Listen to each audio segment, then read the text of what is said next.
संविधान में समान नागरिक संहिता की इच्छा व्यक्त की गई है। संविधान के 75 साल बाद अब समय है कि इस लक्ष्य को हासिल किया जाए। ये बयान पूर्व सीजेआई डीवाई चंद्रचूड़ का है। आपने भी सुना ही होगा। इस बयान के बाद समान नागरिक संहिता यानी यूसीसी को लेकर नए सिरे से बहस शुरू हो गई है और उन चर्चाओं में भी तेजी आ गई है जिनमें दावा किया जा रहा है कि पूर्व सीजेआई चंद्रचूड़ जल्दी ही एक अहम पद पर नियुक्त हो सकते हैं। ये पद कौन सा हो सकता है, अटकलों में क्या दावा किया जा रहा है, ये हम आगे बताएंगे। अभी ये जान लीजिए, पिछले साल अगस्त के महीने में ही प्रधानमंत्री नरेंद्र मोदी ने भी यूसीसी की चर्चा की थी। 15 अगस्त 2024 को स्वतंत्रता दिवस के मौके पर लाल किले से प्रधानमंत्री नरेंद्र मोदी ने कहा था, हमारे देश में सुप्रीम कोर्ट ने बार बार यूसीसी को लेकर चर्चा की है, अनेक बार आदेश दिए हैं, क्योंकि देश का एक बहुत बड़ा वर्ग मानता है कि जिस सिविल कोड को लेकर हम जी रहे हैं वो सचमुच में एक कम्युनल और भेदभाव करने वाला है। पीएम मोदी ने कहा था कि जो कानून धर्म के आधार पर बांटते हैं, ऊंच नीच का कारण बन जाते हैं, उन कानूनों का आधुनिक समाज में कोई स्थान नहीं हो सकता। अब देश की मांग है कि देश में सेकुलर सिविल कोड हो। प्रधानमंत्री मोदी ने जब ये कहा था तो दर्शक दीर्घा में बतौर तत्कालीन चीफ जस्टिस चंद्रचूड़ साहब भी बैठे हुए थे। तब बहुत से लोगों को ये अंदाज़ा नहीं था कि पीएम मोदी और तत्कालीन सीजेआई चंद्रचूड़ साहब के बीच निजी तौर पर कितनी आत्मीयता है। स्वतंत्रता दिवस को एक महीना भी नहीं हुआ कि ये बात भी सामने आ गई। तारीख थी 11 सितंबर 2024। सोशल प्लेटफॉर्म एक्स पर एक तस्वीर तेजी से वायरल हुई। प्रधानमंत्री नरेंद्र मोदी भगवान गणेश की आरती उतार रहे थे। साथ में तत्कालीन सीजेआई चंद्रचूड़ और उनकी पत्नी खड़ी थीं। पीएम मोदी ने एक्स पर यह तस्वीर खुद पोस्ट की थी। इस मौके का एक वीडियो भी जल्दी ही सामने आया और वायरल हो गया। इसके पहले तमाम लोगों को पीएम मोदी और तत्कालीन सीजेआई चंद्रचूड़ साहब के बीच की इस आत्मीयता के बारे में जानकारी नहीं थी। महज 29 सेकंड के वीडियो और 2 तस्वीरों ने हंगामा बरपा दिया। विपक्ष के कई नेता और मीडिया का वो हिस्सा जो सरकार की आलोचना का हर मौका भुनाने की कोशिश में दिखता था, वो तब चंद्रचूड़ साहब में उम्मीद की रोशनी देखता था। इलेक्शन बॉन्ड समेत उनके कई फैसलों को विपक्ष ने जमकर सराहा था। जम्मू कश्मीर में इंटरनेट शटडाउन जैसे फैसलों पर सवाल उठाकर नागरिक अधिकारों से जुड़े मामलों, मसलन आधार और निजता के अधिकार को लेकर फैसलों के बाद उन्हें नागरिक अधिकारों का चैंपियन बताने की होड़ लग गई थी। लेकिन पीएम मोदी के साथ तस्वीर सामने आने और राम मंदिर बाबरी मस्जिद विवाद पर फैसले को लेकर सामने आए उनके बयान के बाद तारीफ करने वाले उनके आलोचक बन गए। वहीं सरकार समर्थक जो उनके कटु आलोचक थे, उनकी राय बदलने लगी।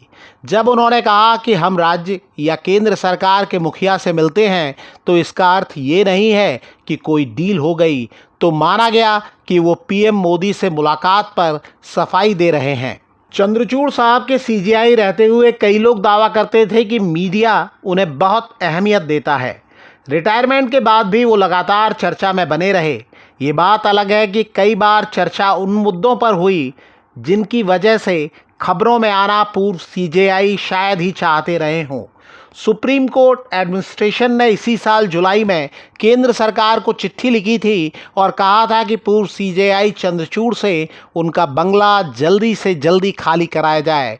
वो रिटायरमेंट के बाद 6 महीने तक इस बंगले में रह सकते थे, लेकिन ये समय सीमा खत्म होने के बाद भी उन्होंने बंगला खाली नहीं किया था। ये चिट्ठी मीडिया में लीक हो गई। इसके जवाब में पूर्व सीजेआई चंद्रचूड़ ने कहा कि वो सरकारी बंगले में समय सीमा से ज़्यादा नहीं रहना चाहते थे, लेकिन उनकी बेटियों को कुछ खास सुविधाओं वाले घर की ज़रूरत है। उन्होंने बताया कि इस साल फरवरी से वो लगातार घूम रहे थे।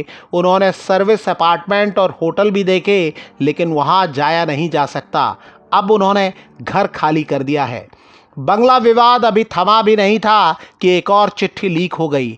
ये चिट्ठी सुप्रीम कोर्ट के रजिस्ट्रार ने ट्रांसपोर्ट कमिश्नर को लिखी थी। इसमें पूर्व सीजेआई चंद्रचूड़ की नई मर्सिडीज कार के लिए एक खास रजिस्ट्रेशन नंबर का जल्दी से जल्दी अलॉटमेंट करने की अपील की गई थी। सोशल मीडिया पर इसे लेकर खूब चर्चा हुई। कहने की जरूरत नहीं है कि ऐसी चर्चाओं में वो लोग चटकारे ले रहे थे जो पीएम मोदी के साथ वाली तस्वीर वायरल होने के बाद से उनके आलोचक बन गए थे। इस साल जुलाई में पूर्व सीजेआई चंद्रचूड़ 2 और बार चर्चा में रहे। इनमें से एक मौका वो था जब उन्होंने कहा, लोकसभा और विधानसभाओं के चुनाव एक साथ कराना संविधान के मूल ढांचे का उल्लंघन नहीं है। जाहिर है मोदी सरकार वन नेशन वन इलेक्शन के पक्ष में है, जबकि विपक्ष के कई दल इसका विरोध कर रहे हैं। पूर्व सीजेआई चंद्रचूड़ का नाम जगदीप धनखड़ के उपराष्ट्रपति पद से इस्तीफा देने के बाद से भी चर्चा में है। मीडिया और सोशल मीडिया में कई लोगों ने दावा किया कि अगले उपराष्ट्रपति के रूप में सत्ताधारी पार्टी जिन नामों पर विचार कर रही है उनमें से एक नाम पूर्व सीजेआई चंद्रचूड़ का भी है। हालांकि सरकार की ओर से ऐसा कोई संकेत नहीं दिया गया है। पूर्व सीजेआई साहब ने भी इस बारे में कोई बात नहीं की है। उपराष्ट्रपति चुनाव 9 सितंबर को है। नामांकन की आखिरी तारीख 21 अगस्त है। चंद्रचूड़ साहब जब तक सीजेआई रहे लगातार चर्चा में रहे। रिटायर होने के बाद भी उन्हें जितनी चर्चा मिल रही है वो कम ही देखी गई है। हालांकि ये भी बताना ज़रूरी है कि वो अपनी छवि को लेकर काफ़ी सजग रहते हैं। उन्होंने रिटायर होने के कुछ पहले कहा था कि उन्होंने पूरी निष्ठा के साथ देश की सेवा की है। उन्हें इस बात का डर और चिंता है कि इतिहास उनके कार्यकाल का आकलन कैसे करेगा। उन्होंने एक और बात कही थी, मुखालिफत से मेरी शख्सियत संवरती है, मैं दुश्मनों का बड़ा एहतराम करता हूँ।